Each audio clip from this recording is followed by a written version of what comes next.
नमस्कार, आप देख रहे हैं 4 PM न्यूज गुजरात और मैं हूं आपके साथ कृमिल। बात करते हैं गुजरात विधानसभा को 16 फरवरी के लिए ऐसे अब सजाया जाएगा जैसे मानो कोई शादी हो। दीवारों पर करोड़ों की पेंटिंग लगाई जाएगी, दरवाजों पर पारंपरिक नक्काशी कतरी जाएगी। लेकिन मुख्यमंत्री जी, क्या इन दीवारों के पीछे छिपी सिसकियां आपको सुनाई दे रही है? ये सवाल आज के हम इस स्टोरी में देखेंगे। 3.90 लाख करोड़ का बजट सुनने में इतना गर्व होता है, लेकिन क्या आपको पता है कि इस चमक धमक की कीमत कौन चुका रहा है? आज हम आंकड़ों का वो पोस्टमार्टम करेंगे जो गांधीनगर के गलियारों में बैठे लोगों आपसे छीनना चाहते हैं। कुर्सी की पेटी बांध लीजिए, क्योंकि आज सवाल कड़वे होंगे। सरकार ने नारा दिया है ज्ञान, चलिए ज्ञान की ही बात करते हैं। सबसे पहला युवा यानी कि यूथ। बजट में कंटेंट क्रिएटर लैब बनाने की बात है। क्या मजाक है? गुजरात का एक युवा इंजीनियर और डॉक्टर बनना चाहता है, या सिर्फ सरकारी योजनाओं की रील बनाना? पिछले 5 सालों में पेपर लीक की कितनी घटनाएं हुई? क्या इस बजट में उन माफियाओं को फांसी देने का कानून है? युवाओं को रील बनाने की लैब नहीं, बल्कि रियल नौकरियां चाहिए। दूसरा मुद्दा गरीब यानी कि पुअर कंटेंट। 3.90 लाख करोड़ में किसने कितना पैसा कुपोषण मिटाने में दिया जाएगा? नीति आयोग की रिपोर्ट उठाकर देख लीजिए। गुजरात में आज भी कुपोषण एक बड़ी चुनौती है। क्या चमकती सड़कें पर भूखे बच्चे अच्छे लगते हैं सरकार को? तीसरा मुद्दा फार्मर्स। प्राकृतिक खेती का ढोल पिटा जा रहा है। सरकार बताइए कि जब पिछले मॉनसून में फसलें बर्बाद हुई तो कितने किसानों को बीमा का पैसा मिला? डीएपी खाद के लिए लंबी कतारों में खड़ा किसान क्या अपने इस डिजिटल बजट को खाएगा? सरकार बड़ा शोर कर रही है कि एलन मस्क की स्टारलिंक गुजरात के आदिवासी इलाकों में इंटरनेट पहुंचाएगी। शानदार है, लेकिन साहब, जिस स्कूल में इंटरनेट पहुंचेगा, क्या उस स्कूल की छत सलामत है? क्या वहां शिक्षक मौजूद है? आप पेपरलेस विधानसभा की बात करते हैं, विधायक जी तो टैबलेट पर सवाल पूछेंगे कि लेकिन इस आम आदमी का क्या, कि जो आज भी आधार कार्ड अपडेट के लिए सरकारी बाबू की खुशामद करता है।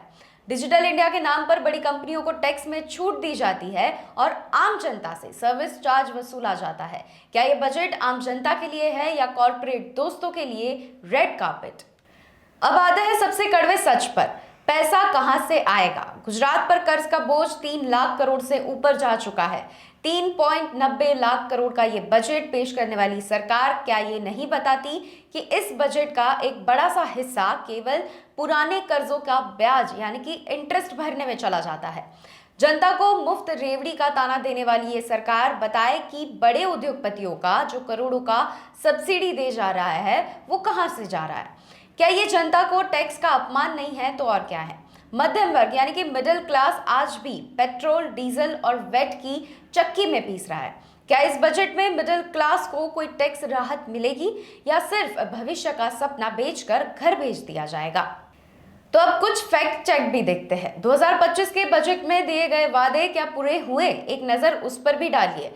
कर्ज का गणित देखते हैं। वादा क्या किया गया था? राज्य की जीडीपी में 12% की वृद्धि का अनुमान, पर हकीकत यह है कि वृद्धि हुई, लेकिन साथ ही फिस्कल डेफिसिट भी बढ़कर 58,397 करोड़ के पार चली गई। जनता से पूछिए, क्या ये विकास है या आने वाली पीढ़ी पर कर्ज का बोझ है? शिक्षा का संकट। 2025 के सामाजिक आर्थिक सर्वेक्षण यानी कि सोशल इकोनॉमिक रिव्यू ने खुलासा किया है कि गुजरात में प्राथमिक स्कूलों की संख्या घट रही है। 60,000 करोड़ खर्च करने के बाद भी अगर स्कूल बंद हो रहे हैं तो पैसे जा कहां रहे हैं? डिजिटल इंडिया का दिखावा भी सरकार ने बनाया है। पेपरलेस बजट और विधानसभा की वाहवाही लूटी। लेकिन क्या सरकार पोर्टल यानी कि GCAS जैसे पोर्टल में क्रैश हुए बिना काम कर रहे हैं? छात्रों से पूछिए, क्या पोर्टल पर फॉर्म भरना आसान है या ये परेशानी और भी बढ़ गई है? चर्चा है कि इस सत्र में यूसीसी यानी कि समान नागरिक संहिता का बिल आएगा। सरकार को पता है कि जब जनता बेरोजगारी और महंगाई पर सवाल पूछेगी तो धर्म और पहचान का कार्ड खेल दो। तो मुख्यमंत्री जी, हमें ये बताइए कि समान नागरिक संहिता से पहले क्या आप समान शिक्षा और समान स्वास्थ्य की गारंटी दे सकते हैं? क्या अमीर और गरीब एक ही जैसा इलाज मिलेगा? तो गुजरात की जनता अब आपको जागरूक होना पड़ेगा। वो सजावट नहीं, समाधान मांग रही है, जो इवेंट नहीं, एम्प्लॉयमेंट मांग रही है। 17 फरवरी को जब कनु देसाई जी अपना ब्रीफ केस खोलेंगे तो हमें देखेंगे कि उसमें गुजरात का भविष्य है या सिर्फ 2027 के चुनाव का घोषणा पत्र।